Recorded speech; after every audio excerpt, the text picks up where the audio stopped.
have just as much energy as me tonight, which is good. I was telling everyone before the service, I've had 2 Earl Greys today, so I'm buzzing. That's buzzing for me. It's the most caffeine I ever get.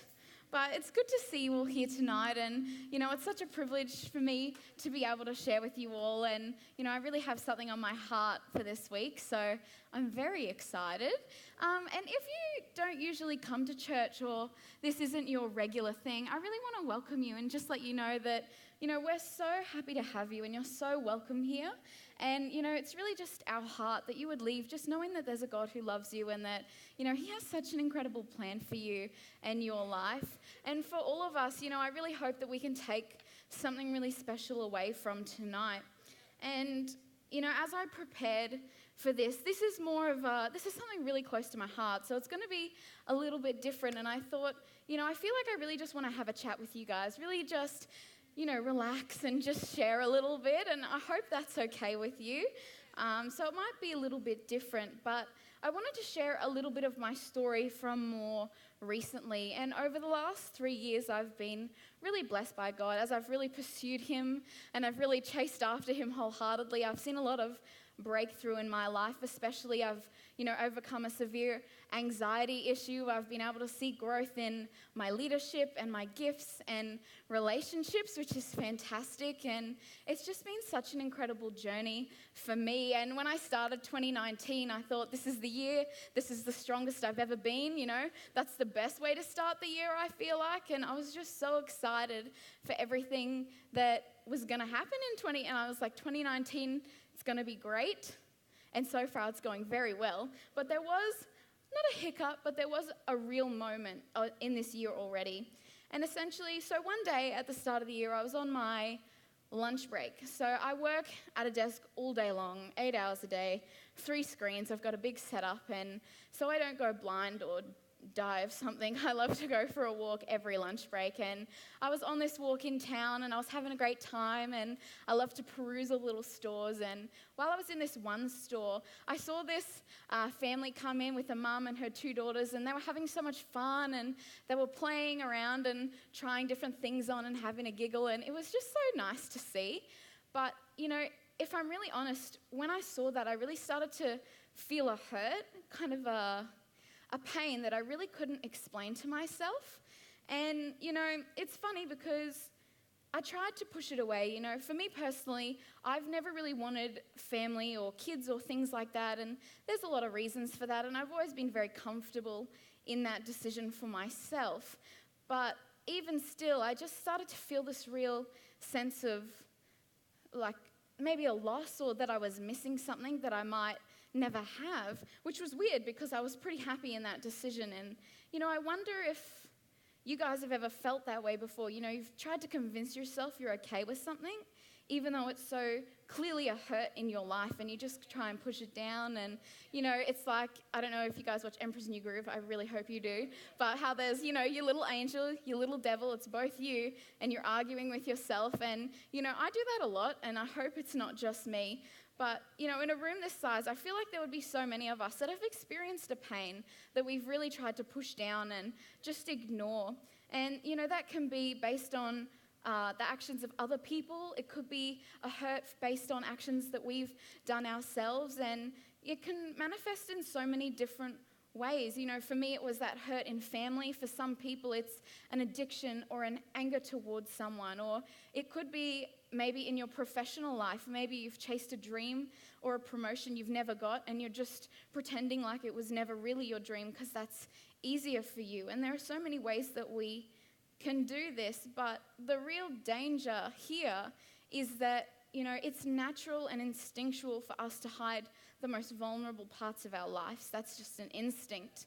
But we can actually convince ourselves that, hurts of the heart are actually sound decisions of our mind, and that's a very dangerous place and a very hurt place to live. And, that's what I was doing. I was convinced I didn't need kids. I'm going to be a no, I'm not going to kill anyone. I was trying to say a killer, boss lady, own my own business, do all of this sort of entrepreneurial side of things. And, I am well aware that you can do that as a mother, disclaimer. But, that was my cover. That was my purpose and the reason that I always pushed it to the side. But it's funny, if I really feel that way, that I would feel a moment of pain and hurt. Because if that was truly what I wanted in my heart, then I shouldn't feel that way. And, I started to realize I had this fear that one day not only was I going to have to tell someone that I really cared about that I didn't want a family, but worse than that, when they asked why, my decision would not be very good because I couldn't even figure it out for myself anymore. And, I hope it's all right if we go a bit deep on a Sunday, if we go back to, raw, because life just has ups and downs. And for me, sometimes it's the downs when I become the strongest, when I learn the most. And, it's not all doom and gloom. God always has favor and grace for us. And I want to share this verse with us tonight. And it's in Psalms, and I really want to share my message through this verse. And it's Psalm 139, verses 1 to 5 in the Passion Translation. And I really want you guys to listen to the words of this verse because they are just so important. It says, Lord, you know everything there is to know about me. You perceive every movement of my heart and soul. You understand my every thought before it even enters my mind. You're so intimately aware of me, Lord, that you read my heart like an open book. You know all the words I'm about to speak before I start a sentence. You know every step I will take before my journey begins. And you've gone into my future to prepare the way.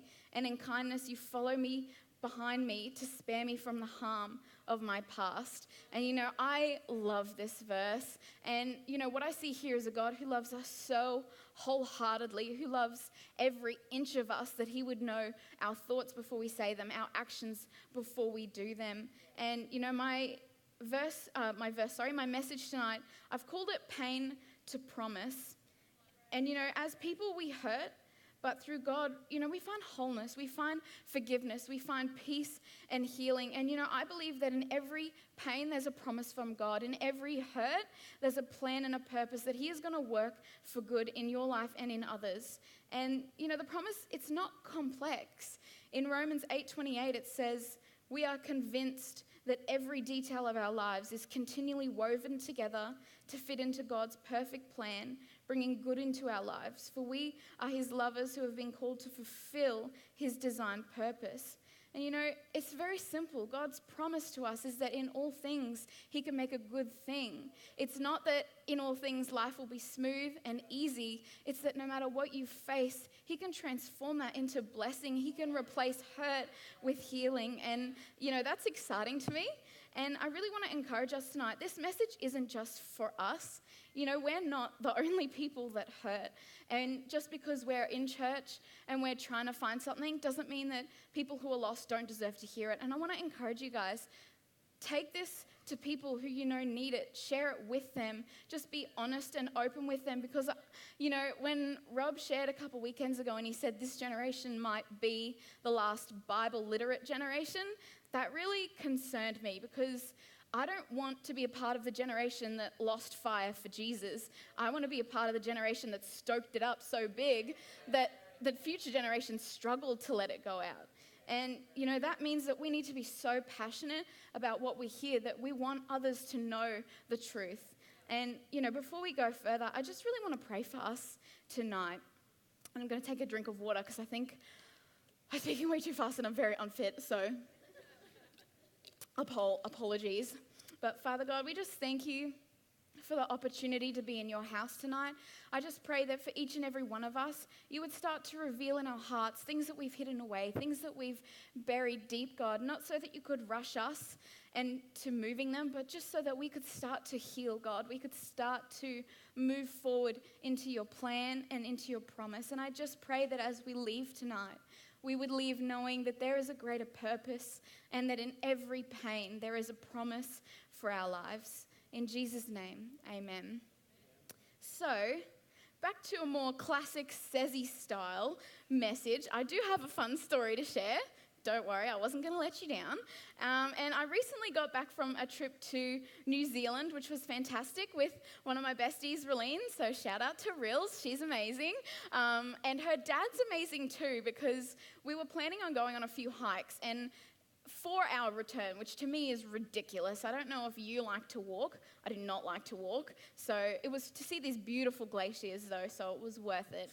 And Reline's dad prepared a survival kit for us with fishing line, fish hooks, not gasoline-covered cotton balls, Vaseline-covered cotton balls, lighters, ropes, stuff that I do not know how to use, but I was hoping Reline did if we did get stranded. And it was fun to get that through customs as well, actually. They were very intrigued by the cotton balls soaked in Vaseline. But we just thought, you got to be careful. And as an extra precaution, one night while we were deciding what to watch on Netflix, we saw this very educational program called You versus Wild. I don't know if you've seen this. Yes. Kate is an avid Bear Grylls fan, so she is on top of it. It's essentially an interactive TV show. So Bear Grylls does his thing, but in every situation, you get to choose what he does by selecting from the options on the screen. So he explains so if he gets to a canyon and he wants to choose whether to climb on the dodgy log bridge or use a vine, and you've got to choose like which one won't kill Bear. And he didn't die luckily while we were watching, but there's always time for that. But you just decide, and we agreed on most of the things, but the one thing that we did not agree on was snake versus crocodile. And I'm not talking about a 6-foot salty crocodile. I'm talking about a freshwater, like teenage crocodile that Reline thought was scarier than the venomous snake. We disagreed very strongly on this because for me, it's not hard to get away from a crocodile from what I've heard. You run in a zigzag, you zig and zag and they're too slow. And venom, pretty hard to escape once you've been bitten. And I just imagined us being on a walk and Reline would be dying after being bitten by this snake, and I'd be like running back and forth like, oh, come back for help, because I chose the crocodile road, so I'm zigging and zagging. And it came to moot because, first of all, we didn't end up going hiking because we went for a 30-minute walk and nearly died, so we thought 4 hours wouldn't be a good idea. The incline is like this, so don't fear for our health, but we also learnt there's no snakes or crocodiles in New Zealand, so again, didn't help us. But as I was lying in bed after watching it, I'd been thinking of this message for a little while and how I wanted to share the story, how I wanted to communicate it. And, I was thinking about the snakes afterwards, and I was like, I'm not scared of the snake itself. I'm just scared of the venom.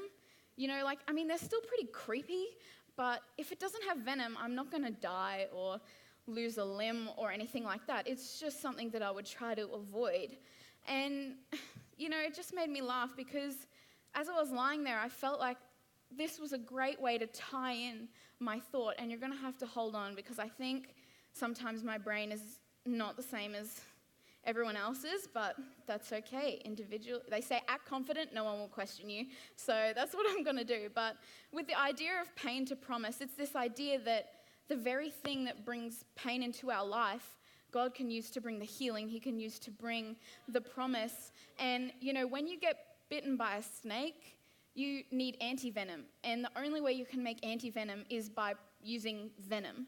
So it's essentially the thing that gave you that illness, that injury, that pain is the thing you need to use to bring the healing. But the only way it can be done is if it's injected into something else and brought out again with new antibodies. And the way I see it is that, when sin entered this world, conveniently through a snake, I would like to point out as well, but when sin entered this world, we were all bitten, that venom started working into our lives. It started affecting every part of us. But as soon as Jesus died on the cross, he took what was death, what was violence, what was hate and anger, and as he died, he turned that into peace and promise and love and healing. And he literally became the anti-venom to our world. Through the pain, through everything that we experience, Jesus turned that into something incredible, something for us. And that's where I really want to take us to tonight. And some of us here, we just choose to ignore the pain. We think it's easier. But there's a God who died for us so that the things of our past would die, so that hurt would die, so that we wouldn't have to live that life. And we just need to choose to grab onto that. Because if a snake bit you tonight, you could be sure you're not waiting around for somebody to come and help you. You are going to be on 000.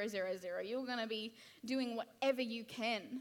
But when we get bitten in life, sometimes we just wait around. We let it hurt.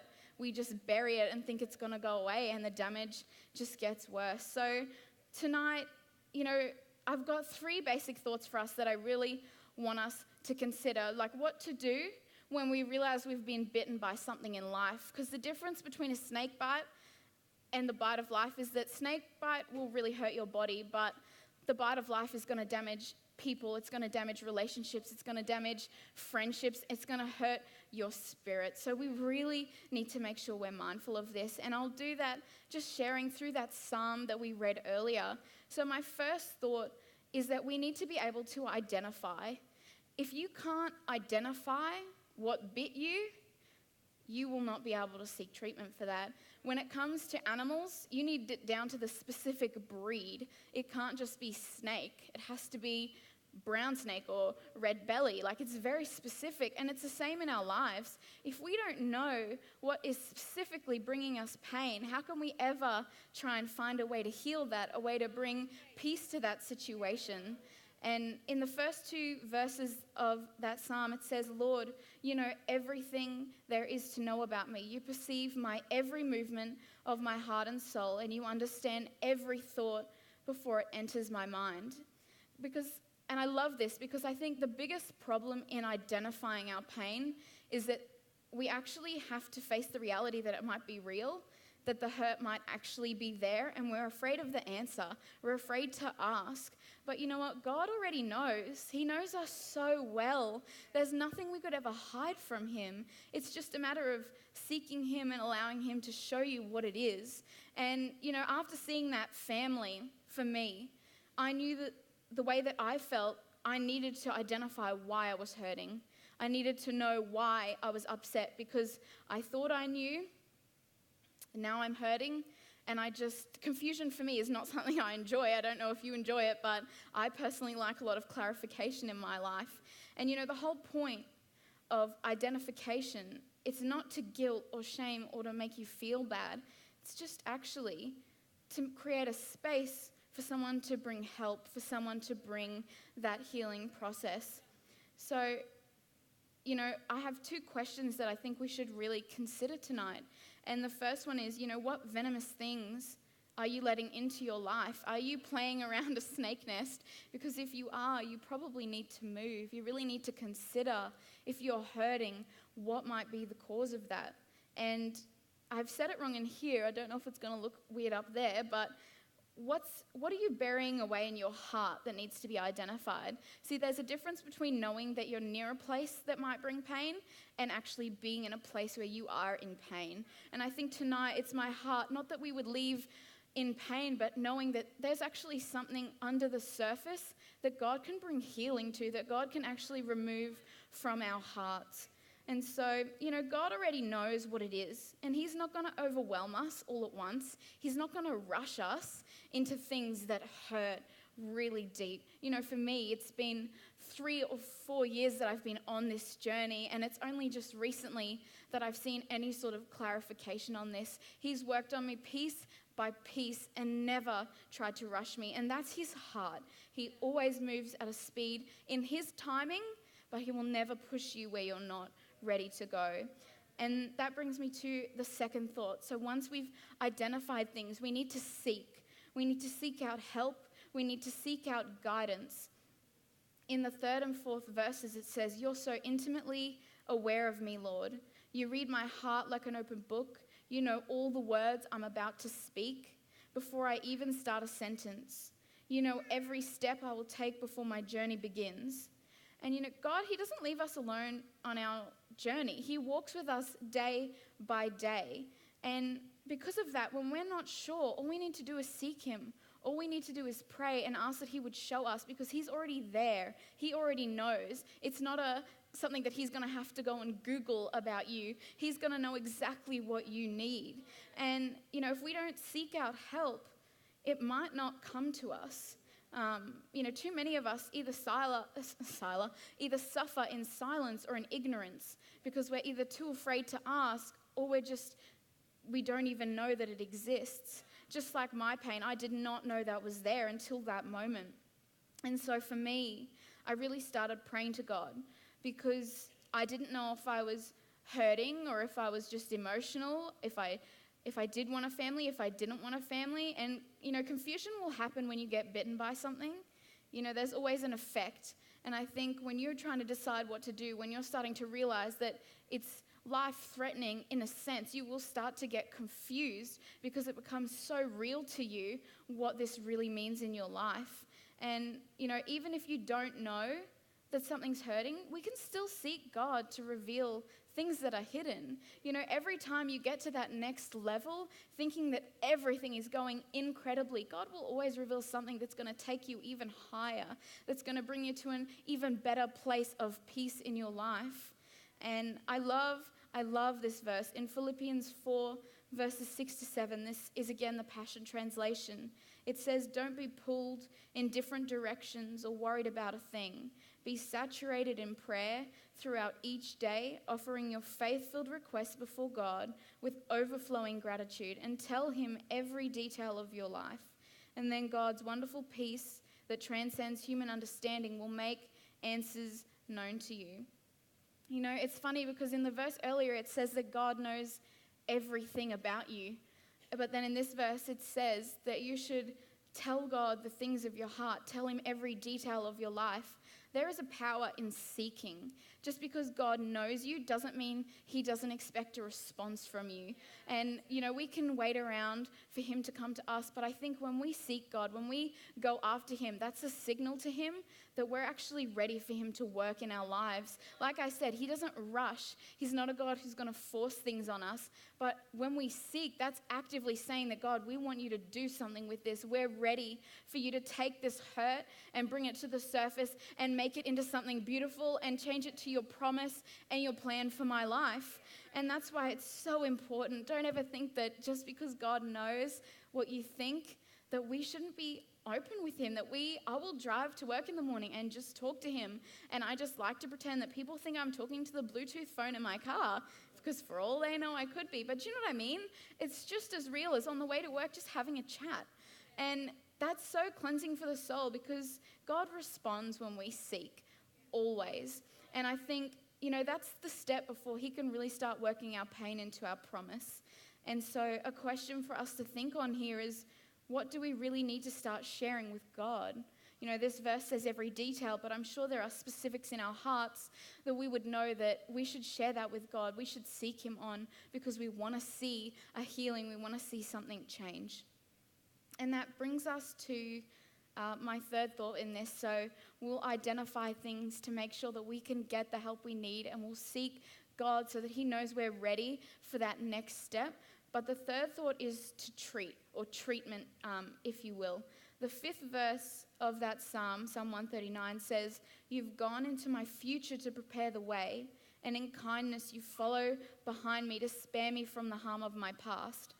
I think treatment is all about trusting in God, because we can identify ourselves. We can seek God.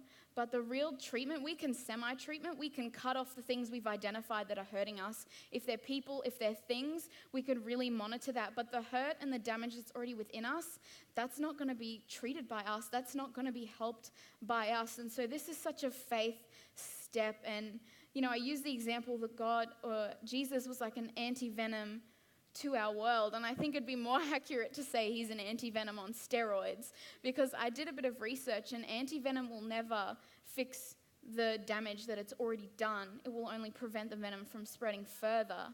But God, he'll take it away from spreading, and he'll also repair every bit of hurt, every bit of pain, every bit of damage that's been done to you. And he's going to transform that into something incredible, into something that was, you sometimes will look back and not even remember what the pain was, because his fulfillment of his promise was just so good to you.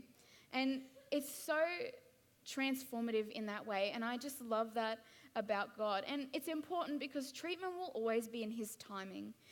God knows when the right time is, and sometimes that can be so hard. It's another part of the faith of understanding this point, but he knows what we need, and he's never going to overwhelm us.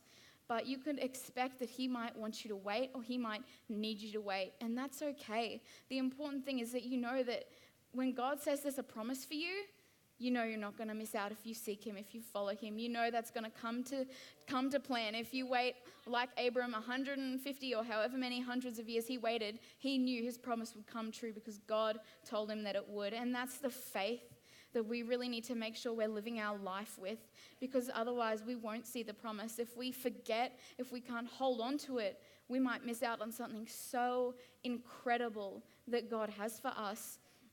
And, I'd love the team to come up now if they're ready. And they have been so great to be able to perform something for us in a moment. But, I just wanted to continue a bit with my story as they came forward. And, luckily for me in this season, babies were sprouting out at New Hope like no tomorrow. So there was no shortage of them floating around. And, I made it my mission to stand near them at first. That was close enough. And I'm really bad with kids because I talk to them like adults. And so if you see me going to a 3-month-old, how was your day? I'm not expecting a response. That's just how I communicate. And that's why I have a bit of struggle. But you know what? They love it, I'm sure. I like to think the people that talk baby talk, the babies are just going, why are you looking at me like that? I'm not stupid. But I just made it my mission to start praying and seeking God and really trying to find out what the meaning was behind my pain, whether it was real, whether it was just a moment for me.